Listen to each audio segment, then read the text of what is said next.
Jones.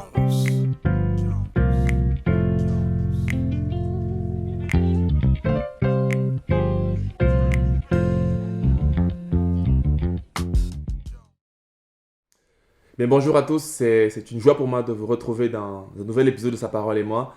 On a commencé maintenant, il y a cela quelques semaines, une nouvelle série, les dangers spirituels. J'ai décidé d'aborder avec vous ces capsules sur les dangers spirituels. J'ai parlé d'abord de le fait de ne pas avoir de berger. Le manque de berger est un danger spirituel dans la vie d'un croyant, tout comme le manque de vision. Quand on n'a pas de vision, le peuple périt. Et donc, c'est les deux premières thématiques que j'ai abordées avec vous. Et je voudrais qu'on continue cette réflexion. Parce que c'est important de savoir faire attention à ce qui est dangereux pour notre vie. Aujourd'hui, je commence une thématique nouvelle avec vous, dans la continuité bien sûr de cette série. C'est le manque de connaissances. Le manque de connaissances. Je vous invite à lire avec moi un texte que peut-être vous connaissez, Osée chapitre 4, verset 6. Il est écrit, « Mon peuple est détruit parce qu'il manque la connaissance. Puisque tu as rejeté la connaissance, je te rejetterai et tu seras dépouillé de mon sacerdoce. Puisque tu as oublié la loi de ton Dieu, j'oublierai aussi tes enfants. Amen. » Osée chapitre 4, verset 6. La parole de Dieu fait une déclaration très forte dans ce texte. Il dit, mon peuple est détruit, mon peuple est en ruine, mon peuple est stérile, mon peuple manque de prospérité ou d'épanouissement. Pas parce qu'il manque de guérison, pas parce qu'il manque de miracles, pas parce qu'il manque d'intervention surnaturelle, mais parce qu'il lui manque la connaissance. Alors c'est quoi cette connaissance?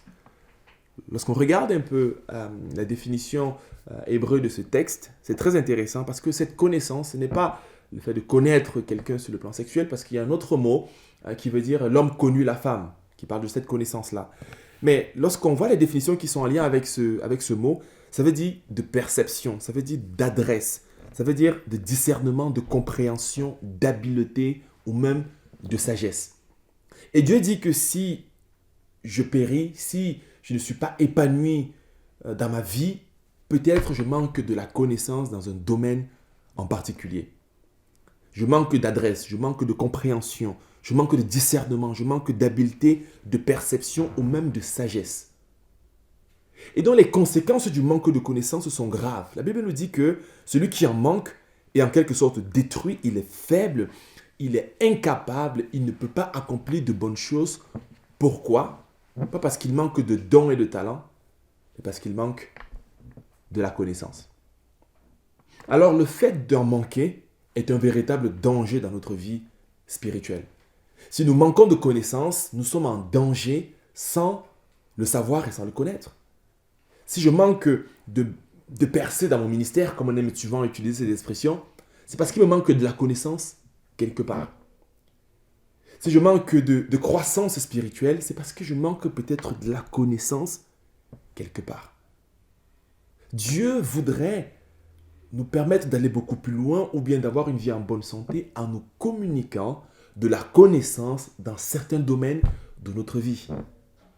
On pourrait dire que le véritable problème auquel on est confronté dans une société, dans une entreprise, dans une famille, même dans un pays, ce n'est pas le manque de ressources matérielles ou naturelles, c'est le manque de connaissances. On connaît des pays très développés, vous verrez que c'est souvent très corrélé à la connaissance. De la même manière, si nous voulons aller beaucoup plus loin dans notre vie avec Dieu, nous aurons besoin de connaissances. Regardons quelques exemples dont la Bible fait mention de ces personnes qui ont été remplies de connaissances et comment est-ce que cela fait un impact réel dans leur vie. Le premier, Exode chapitre 35 au verset 31, il est écrit, Dieu il l'a rempli de l'Esprit de Dieu, d'habileté, d'intelligence et de savoir-faire pour toutes sortes de travaux. C'est ce passage qui parle de Oholiab et de Bethsaël, qui dit que Dieu l'a rempli de l'Esprit de Dieu. Et cet Esprit de Dieu, c'est un esprit d'habileté, d'intelligence, de savoir-faire, ou en d'autres mots, dans la racine hébraïque du mot, de connaissance. Et grâce à cela, cela lui a permis de faire toutes sortes de travaux. Dieu avait donné une vision à Moïse. Et Dieu a rempli de connaissances ces hommes pour qu'ils puissent accomplir ce qu'il avait prévu. Nous avons besoin de connaissances dans plein de domaines. En d'autres mots, c'est comme si Dieu me disait, Cyril, pour que l'Église, ton ministère grandisse, tu as besoin de connaissances ou bien d'être entouré des personnes qui ont cette connaissance. Si tu as besoin de connaissances, alors tu pourras avoir un impact. Nous ne gagnons pas assez d'âmes, nous n'avons pas assez d'impact dans le royaume de Dieu. Peut-être nous n'accomplissons pas sûrement les projets de Dieu, pas parce que nous sommes dans manque de ressources et de talents, mais parce que peut-être nous manquons de connaissances. Et lorsque Dieu agit dans notre vie, il envoie également un esprit de connaissance. Pour comprendre les choses, de savoir-faire, d'habileté, d'adresse, de compréhension. C'est important de saisir cette vérité parce que si on ne l'intègre pas, nous allons rechercher certaines choses et mépriser peut-être la connaissance. Il y a quelques années, moi je discutais avec un monsieur qui venait d'Afrique et qui me racontait justement que vous ici en Europe, vous ne prêchez que la parole et la parole et la parole. Nous, on veut les miracles, on veut la puissance, on veut la manifestation. C'est vrai, on veut les miracles, on veut la manifestation. Il me disait, mais aujourd'hui, on ne recherche plus la connaissance, on ne recherche plus la parole. On veut du spectaculaire, on veut du miracle, on veut de la manifestation du Saint-Esprit. Moi, je prie qu'on puisse le vivre. Mais je ne veux pas le faire au détriment de la connaissance que Dieu nous communique. Parce que la connaissance empêche qu'on soit détruit. Lorsque la puissance de Dieu s'accompagne de la connaissance de Dieu, les résultats ressemblent à ceux de Jésus. Parce que Jésus dit, si on manque de connaissance, on est détruit. Regardez un autre exemple dans 1 Roi chapitre 7, verset 14. 1 Roi chapitre 16, verset 14. C'était le fils d'une veuve, membre de la tribu de Nephtali et d'un père tyrien. On parle de quelqu'un. Et il travaillait le bronze. Voici la personne dont il s'agit. Hiram était rempli de sagesse, d'intelligence et de savoir-faire, en d'autres termes, de connaissances pour fabriquer toutes sortes d'objets en bronze. Il arriva auprès du roi Salomon et il réalisa tous ses travaux. Hiram est un collaborateur de Salomon, du roi le plus important, peut-être que la terre est connue, en termes de sagesse et de réalisation et de richesse même. Il était à ses côtés parce qu'il avait la connaissance. Parce que tu as la connaissance, Dieu te place dans des domaines élevés qui te permettent d'accomplir des choses extraordinaires. Ne méprisons pas la connaissance. Alors, comment acquérir cette connaissance? C'est la troisième dimension de cette méditation avec vous. Nous avons un texte, Proverbe chapitre 2, du verset 3 au verset 6. Oui, si tu appelles la sagesse, si tu élèves ta voix vers l'intelligence, et si tu la cherches comme l'argent, si tu la poursuis comme un trésor, alors tu comprendras ce qu'est la crainte de l'Éternel et tu trouveras la connaissance de Dieu. En effet, c'est l'Éternel qui donne la sagesse, c'est de sa bouche que sortent la connaissance et l'intelligence. Si vous voulez méditer sur la connaissance, lisez et relisez le livre des Proverbes. Parce que le livre des Proverbes nous parle de l'importance de la connaissance, mais également comment y acquérir. Alors que faire? La première chose, c'est que c'est Dieu qui donne la connaissance. C'est Dieu qui est à l'auteur de cela.